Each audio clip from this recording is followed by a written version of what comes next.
कि बुनियादी ज़रूरियात में रोटी यानी कि ग़िज़ा एक अहम ज़रूरत होती है और तमाम इंसानों को ज़िंदा रहने के लिए ग़िज़ा की ज़रूरत भी है। और आलमी इंसानी मंशूर के तहत मयारी ग़िज़ा की भरपूर दस्तयाबी हर इंसान का बुनियादी हक भी है। और उसके बावजूद दुनिया में हर साल 80 करोड़ से ज़्यादा अफराद जो है भूखा पेट रहने पर मजबूर होते हैं और दुनिया भर में हर साल 1.3 अरब टन खाना ज़ाया भी होता है, जिसकी मालियत 1 खरब अमरीकी डॉलर्स बनती है। और आलमी इदारा सेहत के मुताबिक दुनिया में 10 में से हर एक शख्स साल आलूदा खाना खाने के सबब बीमार भी पड़ता है। और जबकि सालाना 4,20,000 अफराद जो है खुराक से पैदा होने वाली बीमारियों के शिकंजे में आकर अपनी जान की बाजी भी हार बैठते हैं। और आज पाकिस्तान में दुनिया भर में वर्ल्ड फूड सेफ्टी डे मनाया जा रहा है और इस दिन को मनाने का जो बुनियादी मकसद है वो आलमी सतह पर आलूदा खाना और पानी के इस्तेमाल से सेहत पर मुरतब होने वाले मनफी असरात हैं उन पर रोशनी डालें। तो पाकिस्तान अगरचे हमें पता है कि ज़रूरी और कुदरती वसाइल से मालामाल मुल्क है और उसके बावजूद भी हम देखते हैं कि तहफ़्फ़ुज़ खुराक पाकिस्तान के लिए खौफनाक मसले का रूप इख्तियार कर गया है और पाकिस्तान में ग़िज़ाई किल्लत में मुसलसल इजाफा ही होता जा रहा है। तो खुराक का तहफ़्फ़ुज़ कितना ज़रूरी है हमारे लिए और कैसे किया जा सकता है, इस पर आज हम बात करेंगे।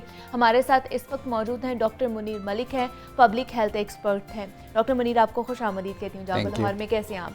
अल्हम्दुलिल्लाह ठीक। मैं भी बिल्कुल ठीक ठाक। सर, आज जैसे कि पाकिस्तान समेत दुनिया भर में खुराक का आलमी दिन मनाया जा रहा है, फूड सेफ्टी डे मनाया जा रहा है, तो इस दिन के मनाने का मकसद क्या है और क्या सिर्फ इस एक ही दिन पे हमें मंसूब कर देना चाहिए अगर खुराक का ज़िया हो रहा है और लोग इतनी बड़ी तादाद में मर रहे हैं कि जिनको एक वक्त का खाना भी नहीं मिलता है?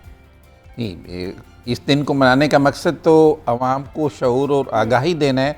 वो ये सिर्फ एक दिन की नहीं है, गैस की और हवा की तरह पानी और ख़ुराक भी हमारी ज़िंदगी का सबसे अहम जुज़्व है। बिल्कुल। और हमारे अंदर जितनी भी चीज़ें जा रही हैं खुदा न खास्ता वो बैक्टीरिया, वायरस या जहरों की शक्ल में है, तो वो पानी और ख़ुराक के ज़रिए से जा रही हैं। ये तो हर वक्त का काम है और इसके सिलसिले में हमारी सिर्फ शऊर और आगाही नहीं, हमारी आदत मुस्तकिल तौर पर ऐसी होनी चाहिए कि हमेशा हम महफूज खुराक इस्तेमाल करें। बिल्कुल ऐसे, जिसके लिए ये ज़रूरी है कि हमें पता हो कि हम जो चीज़ इस्तेमाल कर रहे हैं वो हमारे जिस्म के लिए, हमारी सेहत के लिए महफूज है या नहीं।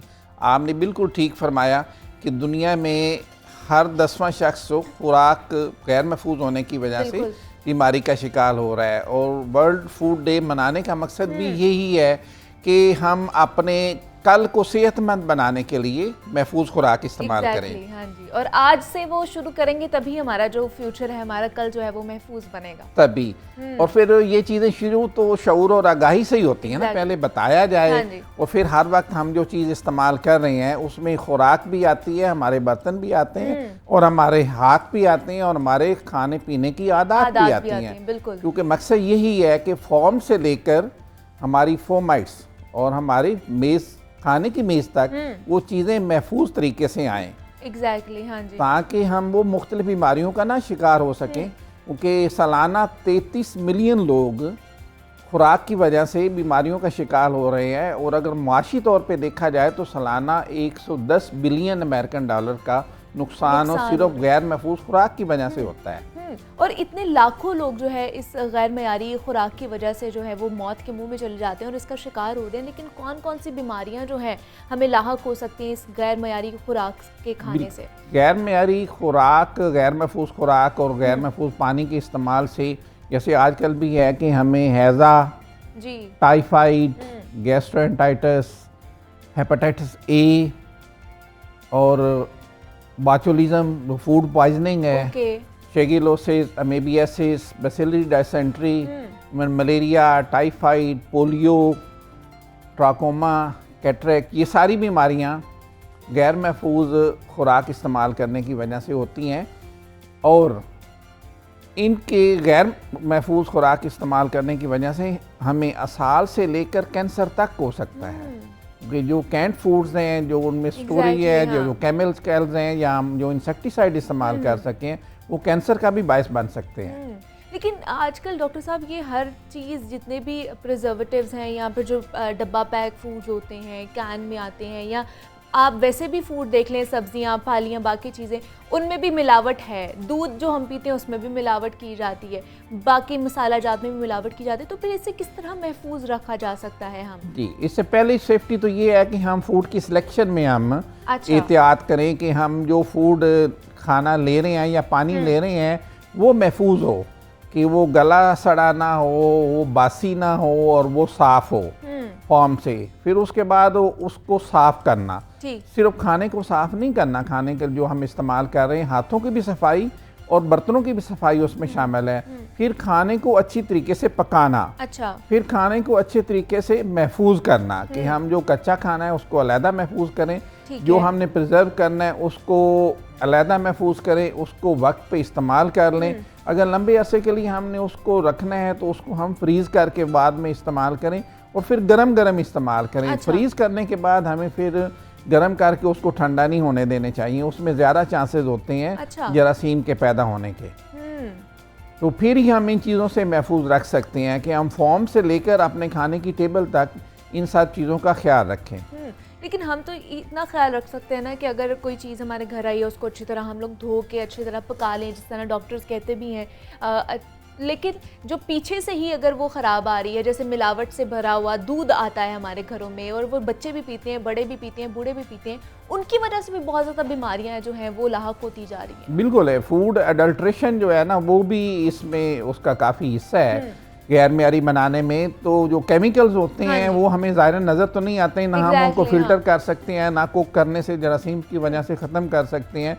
उनके ज़रिए से हमारे जिस्म में भी काफ़ी बीमारियाँ कैंसर की शक्ल में या मैदे की बीमारियों की शक्ल में पैदा हो रही हैं, ख़ासकर जो कैंट फूड्स हैं या जंक फूड्स हम इस्तेमाल कर रहे हैं।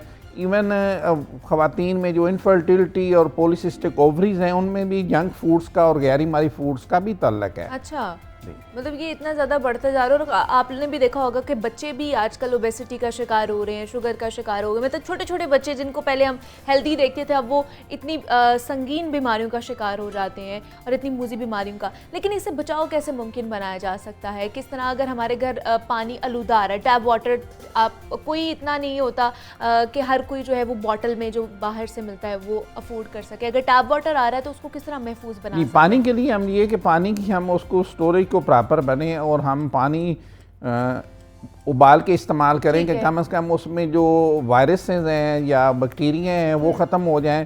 जो केमिकल्स हैं, अगर हम वो पानी हमारा जो वाटर सप्लाई का आता है सेकंड लेयर से आता है और मोस्टली ज़्यादातर वो महफूज होता है, लेकिन उसकी स्टोरेज में या उसकी ट्रांसमिशन में या जो पाइप्स अगर जंग आलूदा हो तो उससे लेड पॉइजनिंग भी हो सकती है या आर्सेनिक पॉइजनिंग भी इंडस्ट्रियल एरिया में जो पानी है उसकी वजह से होती है।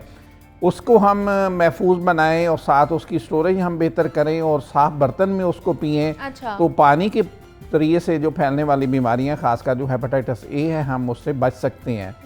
ऐसे खुराक के ज़रिए से जो होती हैं, खुराक बज़ाते खुद महफूज है अगर उसको उस टाइम के अंदर इस्तेमाल किया जाए, चाहे वो हम फॉर्म की इस्तेमाल कर रहे हों या चाहे हम कुकड इस्तेमाल कर रहे हैं, कैंड इस्तेमाल कर रहे हों, उसमें प्रिजर्वेटिव भी जो रिकमेंडेड हैं अगर वो इस्तेमाल किए जाएं, जिसके लिए पंजाब गवर्नमेंट ने पंजाब फूड अथॉरिटी का भी काम किया है। वो रेगुलेट करती हैं इन चीज़ों को ताकि उसके अंदर जो रिकमेंडेड केमिकल्स हैं वो ही इस्तेमाल किए जाएँ, प्रॉपर उनकी स्टोरेज हो, प्रॉपर लेबलिंग हो, वो रेगुलेटरी बॉडी भी है।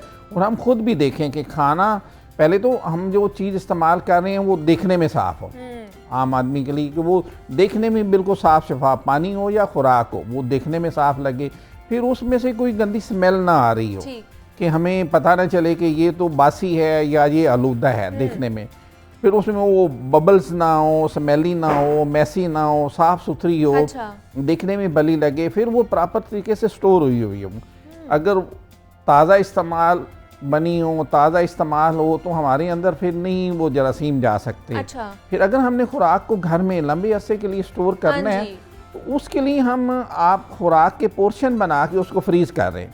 हम वो इकट्ठी 4-5 दिनों की रखते हैं, फिर उसको निकालते हैं, गर्म करते हैं, थोड़ी खी फिर वापस रख दी।